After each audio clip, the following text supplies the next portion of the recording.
Hi, എല്ലാവർക്കും ജോക്കിച്ചൻ ഡയറീസിലേക്ക് സ്വാഗതം. ഇന്ന് നമ്മൾ തയ്യാറാക്കാൻ പോകുന്നത് അടിപൊളി ഒരു പപ്സാണ്. അപ്പോൾ നിങ്ങൾക്ക് ഒരു തവണ ഉണ്ടാക്കിയാൽ മനസ്സിലാകും ഇത്ര ഈസി ആയിരുന്നോ എന്ന് നിങ്ങൾ ചിന്തിച്ചു പോകും. അത്ര എളുപ്പമാണ്. അപ്പോൾ നിങ്ങൾ കടയിലൊന്നും പോയി വാങ്ങേണ്ട ആവശ്യമൊന്നുമില്ല, വീട്ടിൽ തന്നെ ഉണ്ടാക്കാവുന്നതേ ഉള്ളൂ. അപ്പോൾ നമുക്കിതെങ്ങനെ തയ്യാറാക്കുന്നതെന്ന് നോക്കാം. അപ്പോൾ അതിനു മുന്നേ നിങ്ങൾ ആദ്യമായിട്ടാണ് ഈ ചാനൽ കാണുന്നതെങ്കിൽ ഒന്ന് സബ്സ്ക്രൈബ് ചെയ്തേക്കണേ. അപ്പോൾ അതിനായിട്ട് ഞാനിവിടെ 2 കപ്പ് ഗോതമ്പ് പൊടിയാണ് എടുക്കുന്നത്. ശരിക്കും നമ്മൾ പപ്സ് ഉണ്ടാക്കുന്നത് മൈദമാവിലാണ്. ഇതിപ്പോൾ ഞാൻ ഉണ്ടാക്കുന്നത് ഗോതമ്പ് പൊടിയിലാണ്. അതിലേക്ക് 1/2 ടീസ്പൂണോളം ഉപ്പും കൂടെ ചേർത്ത് കൊടുക്കാം. പിന്നെ ഇതിലേക്ക് ഞാൻ 1 സ്പൂൺ ബട്ടറും കൂടെ ചേർത്ത് കൊടുക്കുന്നുണ്ട്. അപ്പോൾ നിങ്ങളുടെ കയ്യിൽ ബട്ടർ ഇല്ലെങ്കിൽ നെയ്യ് ചേർത്ത് കൊടുത്താലും മതിയാകും. ഇനി ഇത് നല്ലപോലെ മിക്സ് ചെയ്യാം. ഇപ്പോൾ ഇത് നല്ലപോലെ മിക്സ് ചെയ്തിട്ടുണ്ട്. ഇനി നമുക്കിതിലേക്ക് ആവശ്യമായിട്ടുള്ള വെള്ളം ഒഴിച്ച് ഇത് നന്നായിട്ടൊന്ന് കുഴച്ചെടുക്കണം. നമ്മുടെ ചപ്പാത്തി മാവിൻ്റെ പരുവത്തിലാണ് നമ്മളിത് കുഴച്ചെടുക്കേണ്ടത്. അപ്പോൾ അതുവരെ നമുക്ക് നന്നായിട്ട് വെള്ളം ഒഴിച്ചിട്ടൊന്ന് കുഴച്ചെടുക്കാം. ഞാനൊരു 2 കപ്പ് മാവിന് 1 കപ്പ് തന്നെ ഫുള്ളായിട്ട് വെള്ളം ആവശ്യം വന്നിട്ടില്ല.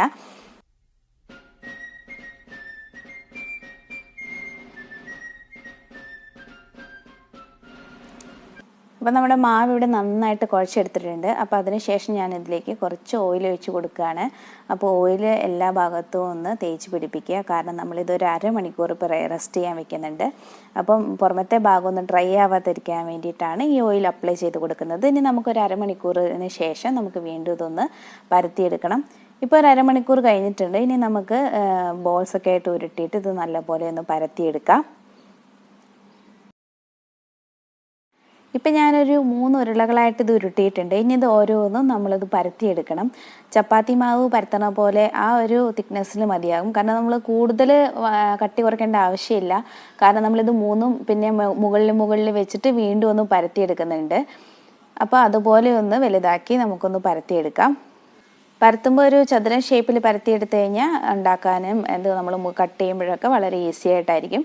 അതുപോലെ തന്നെ നമ്മൾ പരത്തുമ്പോൾ പൊടി കുറച്ച് യൂസ് ചെയ്താൽ മതി, ഒത്തിരി പൊടി ഉപയോഗിക്കേണ്ട.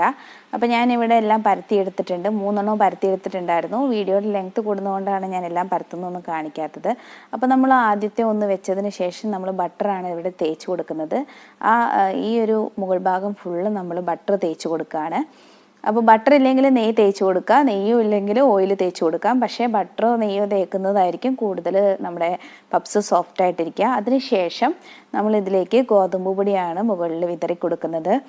അപ്പോൾ എല്ലാ ഭാഗത്തും എത്തുന്ന പോലെ ഗോതമ്പ് പൊടി വിതറി കൊടുക്കുക. അപ്പോൾ നമ്മുടെ ഇതെല്ലാം നന്നായിട്ട് ലെയറായിട്ടിരിക്കാനായിട്ടാണ് നമ്മളിങ്ങനെ ചെയ്യുന്നത്. അപ്പോൾ നമ്മൾ രണ്ടാമത് പരത്തിയിട്ടുള്ള ഷീറ്റും കൂടെ ഇതിനകത്തേക്ക് വെച്ച് കൊടുക്കാം. അപ്പോൾ പരത്തുമ്പോൾ നമ്മൾ ഒരേപോലെ പരത്തി കഴിഞ്ഞ് കഴിഞ്ഞാൽ വെക്കുമ്പോൾ എല്ലാം കറക്റ്റായിട്ടിരിക്കും. അതൊന്ന് ശ്രദ്ധിക്കണം. അപ്പോൾ അതിൻ്റെ മുകളിൽ നമ്മൾ നേരത്തെ ചെയ്ത പോലെ തന്നെ ബട്ടർ തേച്ച് കൊടുക്കുക. അതിനുശേഷം നമ്മൾ ഗോതമ്പ് പൊടി വിതറി കൊടുക്കാം. അപ്പോൾ ഈ ഗോതമ്പ് പൊടിക്ക് പകരം നിങ്ങൾക്ക് കോൺഫ്ലവർ വേണമെങ്കിൽ യൂസ് ചെയ്താൽ കുറച്ചും കൂടെ നന്നായിട്ട് വരും. പിന്നെ എല്ലാവരുടെ കയ്യിലും കോൺഫ്ലവർ ഒന്നും ഇല്ലാത്തത് കാരണമാണ് ഞാൻ ഗോതമ്പ് പൊടി വെച്ചിട്ട് തന്നെ കാണിക്കുന്നത്. അപ്പോൾ നമ്മൾ ഇതിലേക്ക് 3ാമത്തെ ലെയറും വെച്ച് കൊടുത്തു. അതിൻ്റെ മുകളിൽ നമ്മൾ ബട്ടർ തേക്കേണ്ട ആവശ്യമില്ല. ഇതുപോലെ കുറച്ച് പൊടി ഒന്ന് തട്ടിയതിന് ശേഷം അപ്പുറത്തും പൊടി തട്ടിയതിന് ശേഷം ഇതൊന്ന് നമ്മൾ നന്നായിട്ടൊന്ന് പരത്തിയെടുത്താൽ മതി.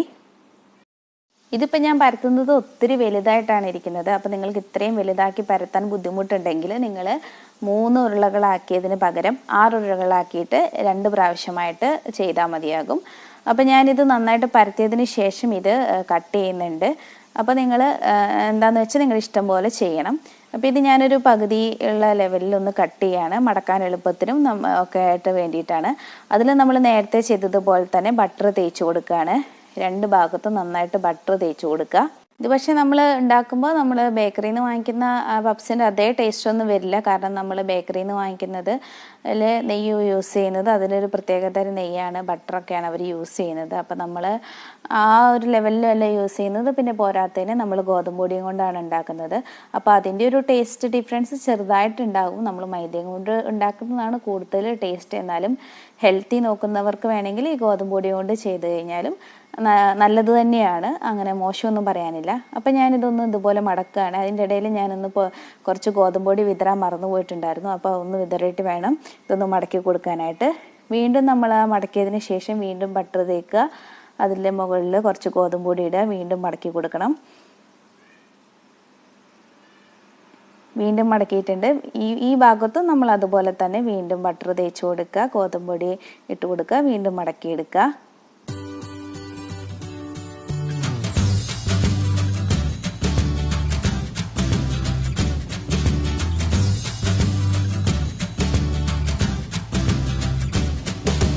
അപ്പോൾ ഇതിവിടെ റെഡി ആയിട്ടുണ്ട്. അപ്പോൾ ഇനി നമ്മൾ അതുപോലെ തന്നെ മറ്റേതും പരത്തിയെടുക്കണം. അപ്പോൾ അത് ഞാൻ കാണിക്കുന്നില്ല, അതുപോലെ തന്നെ നിങ്ങൾ പരത്തിയെടുക്കുക. അപ്പോൾ രണ്ടെണ്ണവും ഇതുപോലെ ആക്കി എടുത്തിട്ടുണ്ട്. ഇനി നമ്മൾ കുറച്ച് ഓയിലൊന്ന് മുകളിൽ തടവിയതിന് ശേഷം 1 മണിക്കൂർ ഒന്ന് റെസ്റ്റ് ചെയ്യാൻ വെക്കുകയാണ്. അല്ലെങ്കിൽ ഒരു അരമണിക്കൂറായാലും കുഴപ്പമൊന്നുമില്ല, 1 മണിക്കൂറായാൽ കൂടുതൽ നല്ലത്. ആ ഒരു സമയം കൊണ്ട് നമുക്കിതിൻ്റെ മസാല തയ്യാറാക്കാം. ഞാനൊരു പാനിലേക്ക് കുറച്ച് എണ്ണ ഒഴിച്ചതിന് ശേഷം കുറച്ച് കറിവേപ്പില ഇട്ട് കൊടുക്കുന്നുണ്ട്. പിന്നെ അതിലേക്കൊരു 2 വലിയ സവോളയാണ് അരിഞ്ഞത് ചേർത്ത് കൊടുക്കുന്നത്. ഞാനിവിടെ ഉണ്ടാക്കുന്നത് എഗ് പപ്സിൻ്റെ മസാലയാണ്. അപ്പോൾ നിങ്ങൾക്ക് വെജിറ്റബിൾ പപ്സാണ് ഉണ്ടാക്കാൻ ഉദ്ദേശിക്കുന്നതെങ്കിൽ ഞാൻ സമൂസയുടെ ഉള്ളിൽ വെച്ചിട്ടുള്ള ഫില്ലിങ് തയ്യാറാക്കിയാൽ മതിയാകും. അപ്പോൾ നമ്മുടെ സവോള പെട്ടെന്ന് വഴണ്ടി വരാൻ വേണ്ടിയിട്ട് ഞാൻ അതിലേക്ക് കുറച്ച് ഉപ്പും കൂടെ ചേർത്തിട്ട് ഒന്ന് ഇളക്കിയെടുക്കുകയാണ്. ഇനി നമ്മുടെ സവോള സോഫ്റ്റ് ആവുന്നിടം വരെ, അതുപോലെ തന്നെ ഒരു കളറൊന്ന് മാറി വരും, ആ ഒരു സമയം വഴി ഒന്ന് വഴറ്റിയെടുക്കാം. അതിനുശേഷം നമ്മളിതിലേക്ക് 1 ടീസ്പൂണോളം ഇഞ്ചി വെളുത്തുള്ളി ചതച്ചതാണ് ചേർത്ത് കൊടുക്കുന്നത്. ഇനി അതും കൂടെ ചേർത്തിട്ട് അതിൻ്റെ പച്ചമണം മാറുന്നിടം വരെ നമുക്ക് നന്നായിട്ടൊന്ന് വഴറ്റിയെടുക്കാം. പിന്നെ നമ്മുടെ സവോള നന്നായിട്ട് ഇതിനകത്ത് കിടന്ന് വഴറ്റണം, എന്നാലാണ് നമ്മൾ ആ വിചാരിക്കുന്ന ടേസ്റ്റ് വരുള്ളൂ. അല്ലെങ്കിൽ ആ ഒരു നമ്മുടെ ഈ പപ്സ് കഴിക്കുമ്പോൾ ചെറിയൊരു മധുരം ഫീൽ ചെയ്യില്ലേ, അപ്പോൾ ഇത് നന്നായിട്ട് വഴറ്റിയാൽ മാത്രമാണ് നമ്മൾ ആ വിചാരിക്കുന്ന ടേസ്റ്റ് വരുള്ളൂ. ഇനി നമുക്കിതിലേക്ക് പൊടികൾ ചേർത്ത് കൊടുക്കാം. ഞാനിവിടെ 1 ടീസ്പൂൺ മുളക് പൊടിയും 1/2 ടീസ്പൂൺ മല്ലിപ്പൊടിയും അതുപോലെ 2 പിഞ്ച് മഞ്ഞൾപ്പൊടിയും 1/2 ടീസ്പൂണോളം ഗരം മസാലയും പിന്നെ ഒരു 1/4 ടീസ്പൂണോളം കുരുമുളക് പൊടിയും കൂടെ ചേർത്ത് കൊടുക്കുന്നുണ്ട്. അപ്പോൾ എരിവ് നിങ്ങളുടെ ഇഷ്ടത്തിനനുസരിച്ച് മാറ്റം വരുത്താവുന്നതാണ്. അപ്പോൾ നിങ്ങൾക്ക് താല്പര്യമുണ്ടെങ്കിൽ ഇതിൽ പച്ചമുളക് വേണമെങ്കിലും ചേർക്കാം, അതൊക്കെ അവരവരുടെ ഇഷ്ടത്തിന് മാറ്റം വരുത്തണം. ഇനി നമുക്ക് ഈ പൊടികളിലെ പച്ചമണം മാറുന്നിടം വരെ നമുക്ക് നന്നായിട്ടൊന്ന് വഴറ്റി കൊടുക്കുക. അപ്പോൾ സമയം എടുത്തിട്ടാണെങ്കിലും ഇത് നന്നായിട്ടൊന്ന് വഴറ്റിയെടുക്കണം.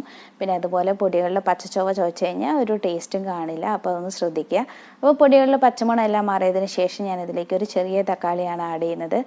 അപ്പം നമ്മുടെ തക്കാളി നന്നായിട്ട് വെന്ത് വരുന്നിടം വരെ ഇതൊന്ന് വേണമെങ്കിൽ മൂടി വെച്ച് വേവിക്കാവുന്നതാണ്, അല്ലെങ്കിൽ ഇളക്കി തന്നെ ഇതൊന്ന് നന്നായിട്ട് വഴറ്റിയെടുക്കാവുന്നതാണ്. പിന്നെ അതുപോലെ തന്നെ നിങ്ങൾക്ക് തക്കാളി താല്പര്യമില്ലെങ്കിൽ ചേർക്കേണ്ട ആവശ്യമില്ല. അപ്പം നമ്മുടെ മസാല ഇവിടെ തയ്യാറായിരിക്കുകയാണ്. ഞാൻ കുറേ നേരം ഇളക്കിയിട്ടുണ്ടായിരുന്നു. അപ്പോൾ നമ്മൾ 1 മണിക്കൂറും കഴിഞ്ഞിരിക്കുകയാണ്. അപ്പം നമ്മുടെ ഇനി ഓരോ ഭാഗവും എടുത്തിട്ട് നമുക്കിതൊന്ന് പരത്തിയെടുക്കണം. അപ്പോൾ നമ്മൾ പരത്തിയെടുക്കുമ്പോൾ ഒരു റെക്ടാങ്കിൾ ഷേപ്പിൽ തന്നെ വരുന്ന രീതിക്ക് ഒന്ന് പരത്തിയെടുക്കുക, അല്ലെങ്കിൽ സൈഡൊക്കെ ഒത്തിരി കട്ട് ചെയ്ത് കളയേണ്ടി വരും. പിന്നെ എത്ര കട്ടി വേണമെന്ന് ഞാൻ ഇതിൽ കാണിച്ചു തരാം, അതുപോലെ നോക്കിയിട്ടൊന്ന് പരത്തിയാൽ മതി. അപ്പോൾ നമ്മളൊരു 8 പപ്സാണ് ഇതിൽ തയ്യാറാക്കുന്നത്. ഈ ഒരു ഭാഗം കൊണ്ട് നമ്മളൊരു 4 പപ്സും മറ്റേതും കൊണ്ട് 4 പപ്സ്, അങ്ങനെ 8 പപ്സാണ് നമ്മൾ തയ്യാറാക്കുന്നത്.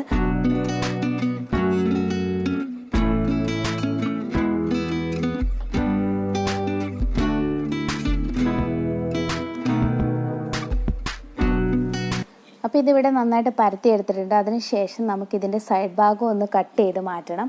അപ്പോൾ എല്ലാ ഭാഗവും ഇപ്പോൾ കുറച്ച് കനത്തിലുണ്ടാവും, അതുപോലെ നല്ല ഷേപ്പും കിട്ടാനായിട്ട് ഒന്ന് കട്ട് ചെയ്ത് മാറ്റുക. അതിനുശേഷം നമ്മളിത് 4ആയിട്ടാണ് മുറിക്കുന്നത്. അപ്പോൾ എല്ലാ ഭാഗവും ഈക്വൽ ആകുന്ന രീതിയിൽ 4ആയിട്ട് കട്ട് ചെയ്യുക. അപ്പോൾ ഈ ഒരു തിക്നെസ്സാണ് ഇതിന് വേണ്ടത്. ഒത്തിരി കട്ടി കൂടിയിട്ടുമല്ല, എന്നാൽ അത്യാവശ്യം തിക്നെസ് ഉണ്ട് താനും. അപ്പോൾ ഇനി തിക്നെസ് കൂടിപ്പോവുകയാണെങ്കിൽ ഇതൊന്നും കൂടെ മുറിച്ചതിന് ശേഷം ഒന്ന് പരത്തിയെടുത്താൽ മതിയാകും. അതിന് ശേഷം നമ്മൾ എല്ലാത്തിലേക്കും നമ്മളുടെ ഉള്ളിയുടെ ഗ്രേവി ഇട്ട് കൊടുക്കാം. അതിനുശേഷം മുട്ട നമ്മൾ മുറിച്ചെടുത്തതാണ്, അതും കൂടെ ഒന്ന് വെച്ചതിന് ശേഷം നമ്മൾ ഇതുപോലെ ഒന്ന് മടക്കിയെടുക്കണം. അപ്പോൾ എല്ലാ ഭാഗവും ഒന്ന് നന്നായിട്ട് പ്രസ് ചെയ്ത് ഈ ഗ്യാപ്പ് വരാത്ത രീതിയിൽ വേണം അടച്ചു കൊടുക്കാനായിട്ട്. അപ്പോൾ ഇതുപോലെ നന്നായിട്ട് ഒട്ടാനായിട്ട് ബുദ്ധിമുട്ടുണ്ടെങ്കിൽ കുറച്ച് വെള്ളം കൂടി ഒന്ന് അപ്ലൈ ചെയ്തതിന് ശേഷം ഒട്ടിച്ചെടുത്താൽ കറക്റ്റായിട്ട് അവിടെ ഇരുന്നോളും. അപ്പോൾ നമ്മൾ ഗ്യാപ്പ് വന്നാൽ നമ്മൾ ഫ്രൈ ചെയ്യുമ്പോഴൊക്കെ ആ ഭാഗം തുറന്നു പോകാനുള്ള സാധ്യതയുണ്ട്. അപ്പോൾ നന്നായിട്ട് പ്രസ് ചെയ്ത് ഇതേ രീതിയിലൊന്ന് മടക്കി കൊടുക്കുക.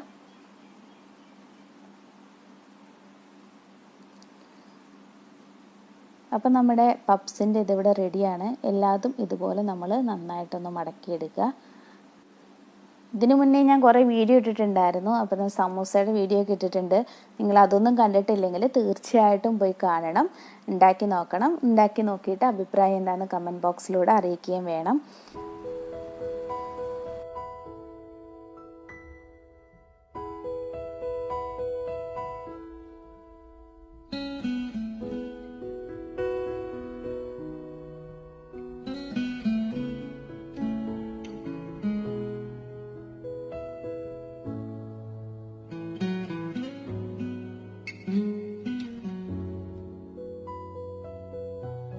അങ്ങനെ ഞാനിവിടെ എല്ലാ എഗ് പപ്സും റെഡിയാക്കി എടുത്തിരിക്കുകയാണ്. ഇനി നമുക്കതിലൊന്ന് എഗ് വാഷ് ചെയ്യണം.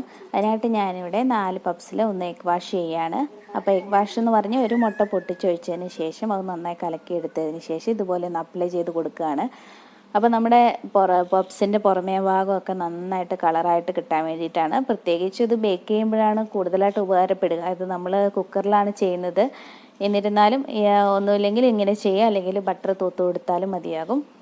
കുക്കറിൽ ഞാൻ കുറച്ച് എണ്ണ ഒഴിച്ചിട്ട് ചൂടാവാൻ വെച്ചിട്ടുണ്ടായിരുന്നു. നന്നായി ചൂടായതിന് ശേഷം നമുക്ക് പപ്സ് ഇട്ട് കൊടുക്കാം. ഞാനിവിടെ 2 പപ്സാണ് ഇട്ട് കൊടുത്തത്. അതിന് ശേഷം നമ്മൾ കുക്കറിൻ്റെ അടപ്പ് കൊണ്ട് തന്നെ ഇത് മൂടി വെച്ചിട്ടൊന്ന് വേവിച്ചെടുക്കണം. അപ്പോൾ ഇതിൽ കുക്കറിൻ്റെ അടുപ്പിൽ ഞാൻ വിസിൽ വെച്ചിട്ടില്ല, വാഷർ അതിനകത്ത് തന്നെ ഉണ്ട്. ആ ഒരു 4 മിനിറ്റാണ് നമ്മളൊരു ലോ ഫ്ലെയിമിൽ വെച്ചിട്ട് ഇതൊന്ന് വേവിച്ചെടുക്കേണ്ടത്. നമ്മൾ ഈ അടപ്പ് കൊണ്ട് അടച്ചാൽ മാത്രമാണ് നന്നായിട്ട് വെന്ത് കിട്ടുള്ളൂ, അല്ലെങ്കിൽ നമ്മുടെ പപ്സിൻ്റെ ഉൾഭാഗമൊക്കെ വേവാണ്ടിരിക്കും.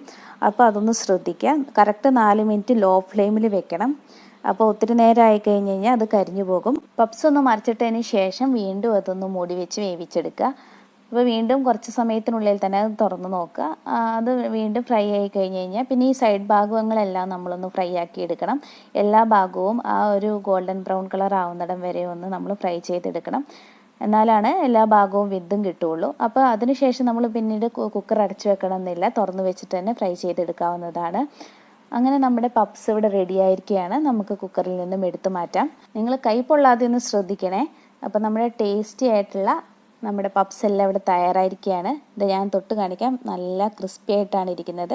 ഞാൻ ഇത് തുറന്നും കൂടെ കാണിക്കാം. ഇത് കണ്ടോ, നല്ല ലെയറായിട്ട് ഇരിക്കുന്നുണ്ട്.